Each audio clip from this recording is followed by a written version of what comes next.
Hi. Hello. నమస్తే అందరికి. Welcome to my channel. ఇప్పుడు మనం చెప్పుకోబోతున్న story 'my bad boy' episode 398.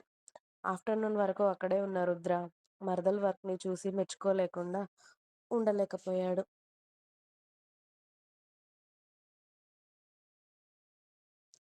ప్రతి పని కూడా ఫుల్ పర్ఫెక్ట్‌గా ఏ చిన్న ఇష్యూ లేకుండా ఉండడం చూసి ప్రౌడ్‌గా ఫీల్ అయిపోయి, "శౌర్య, ఇవాళ నువ్వే చూసుకో ఇక్కడ అంతా.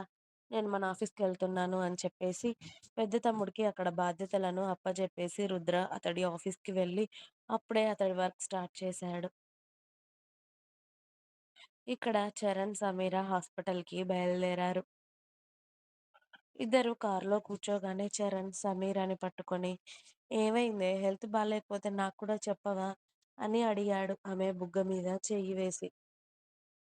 "బిజీగా ఉన్నావు కదరా! పైగా ఏదైనా సీరియస్ అయితే చెప్దామని అనుకున్నానులే. ఇప్పుడు బానే ఉన్నాను. నువ్వు కంగారు పడకు" అని చరణ్ భుజం మీద తల వాల్చి చెప్పింది. "అసలేమైందే?" అని అడిగాడు అతడు. "చెప్తా పద" అని హాస్పిటల్‌కి రీచ్ అయిన తర్వాత ఇద్దరు డాక్టర్ గారి దగ్గరికి వెళ్తున్న సమయంలో, "నేను ప్రెగ్నెంట్ అని మార్నింగే కన్ఫర్మ్ అయ్యిందిరా. నువ్వు ఫీల్ అవ్వను అంటే ఒక విషయం. ఇది నీకన్నా ముందు బావగారికే చెప్పాను. బావ పెద్ద డాడీ అవ్వబోతున్నాడు అని. అందుకే బావ మిమ్మల్ని పిలిపించాడు. అందుకే ఇప్పుడు మనల్ని హాస్పిటల్‌కి వెళ్ళమన్నాడు.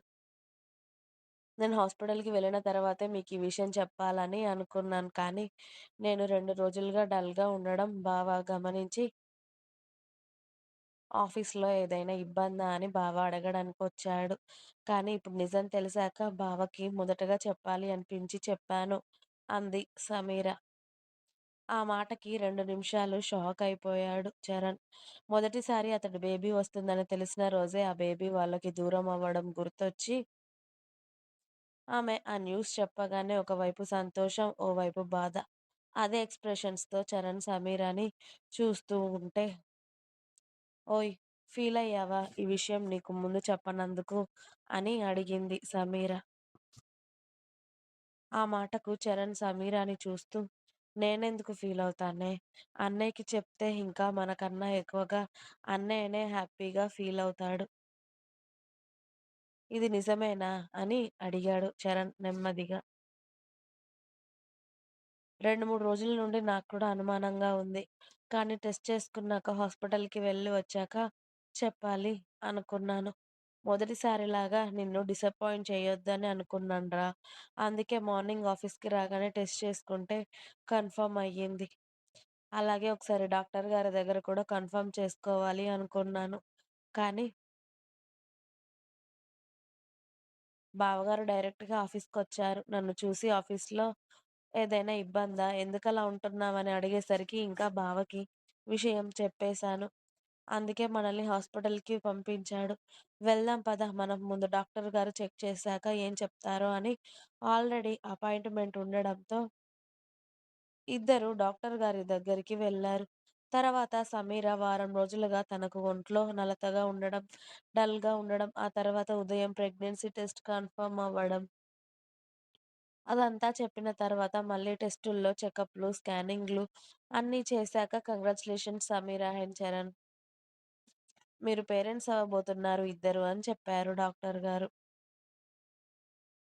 అప్పటి వరకు కాస్త టెన్షన్‌గా ఉన్న చరణ్ ఆవిడ కన్ఫర్మ్ చేశాక సమీరాని హ్యాపీగా చూస్తూ థాంక్ యూ డాక్టర్ గారు అని చెప్పాడు.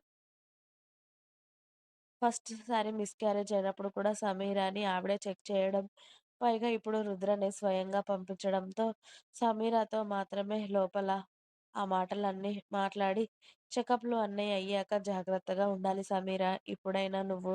ఎందుకంటే ఫస్ట్ టైమ్ అలా జరిగింది కాబట్టి ఇప్పుడు చాలా జాగ్రత్తగా ఉండాలి. సరేనా? ఎక్కువగా స్ట్రెస్ తీసుకోకూడదు. వర్క్ ఎక్కువగా చేయకూడదు. అని ప్రెగ్నెంట్ లేడీస్ ఎలా ఉండాలో అన్నీ చెప్పి బోలెడు మెడిసిన్స్ రాసి ఇచ్చాక చరణ్, సమీర కార్‌లో కూర్చొని ఇంటికి వెళ్తూ మధ్యలో బోలెడు స్వీట్స్ తీసుకొని ఇంటికి బయలుదేరారు. ఆ సంతోషకరమైన విషయం అందరితో షేర్ చేసుకోవాలి అని. సమీర చరణ్ భుజం మీద తల వాల్చి నెమ్మదిగా కళ్ళు మూసుకుంది. "ఏమైందే? నీరసంగా ఉందా? ఏదైనా తిన్నావా లేదా? అసలు ఉదయం కూడా సరిగ్గా టిఫిన్ చేయలేదు నువ్వు" అసలు నా బిజీలో నేనుండి పట్టించుకోలేదు. అయినా నేను కూడా అడిగాను కదే నిన్న. మొహం అంతా పీక్కుపోయింది. ఎలాగో ఉన్నావు హాస్పిటల్‌కి వెళ్దామని. కానీ ఏమీ లేదు అన్నావు కానీ, అన్నయ్య మాత్రం డైరెక్ట్‌గా నీ ఆఫీస్ దగ్గరికి వచ్చాడు. ఏం జరిగింది అని. నాలాగా వదిలేయకుండా. ఇప్పుడు అన్నయ్య రాకపోతే ఇంకెన్ని రోజులు దాచేదానివే ఈ విషయం నా దగ్గర? అని అడిగాడు చరణ్. ఫస్ట్ టైమ్ నాకన్నా నువ్వు ఎంత బాధపడ్డావో తెలిసి కూడా ఈ విషయం అంత త్వరగా నీకు చెప్పాలి అనుకోలేదురా. ఎందుకంటే డాక్టర్ గారు కన్ఫర్మ్ చేశాకే నీకు చెప్పాలని అనుకున్నాను. ఒకవేళ ఈవినింగ్ కానీ, రేపు గానీ హాస్పిటల్‌కి వెళ్దామని అనుకున్నాను. అసలు నాకు టైం ఎక్కడుంది? జస్ట్ ఇలా కన్ఫర్మ్ అయ్యిందో లేదో బావ ఆఫీస్‌కొచ్చేసాడు. అందుకే ఏదైనా బ్యాడ్ న్యూస్ అయితే అందరి దగ్గర దాచుకోవచ్చు కానీ, గుడ్ న్యూస్ మనతో పాటు అందరికి షేర్ చేస్తే వాళ్ళు కూడా హ్యాపీగా ఫీల్ అవుతారని చెప్పాను. దేవుడి దయ వల్ల ఇప్పుడు డాక్టర్ గారు కూడా కన్ఫర్మ్ చేశారు. ఇప్పుడు మన ఇల్లు మొత్తం పిల్లలతో నిండిపోతుంది. ఇప్పుడు ధీర, శర్వ అలాగే భూమి మళ్ళీ ప్రెగ్నెంట్‌గా ఉంది.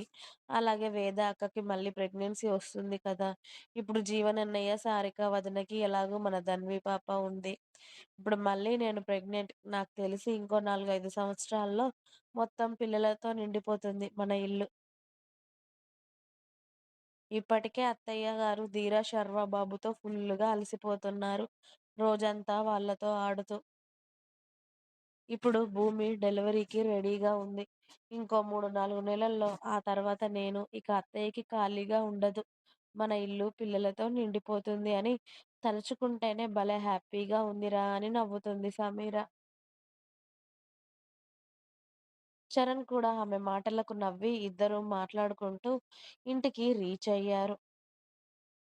అప్పటికే పెద్ద మనవడిని, చిన్న మనవడిని కాసేపు ఎండలో తిప్పి స్నానం చేయించి వాళ్ళను రెడీ చేస్తున్న సమయంలోనే చరణ్, సమీర ఇంట్లో అడుగుపెట్టడంతో బాబా, పిన్ని అని మనోడు ఓన్లీ డైపర్ వేసుకొని వాళ్ళిద్దరికీ ఎదురుగా పరిగెత్తుకుంటూ వస్తాడు ధీరాబాబు.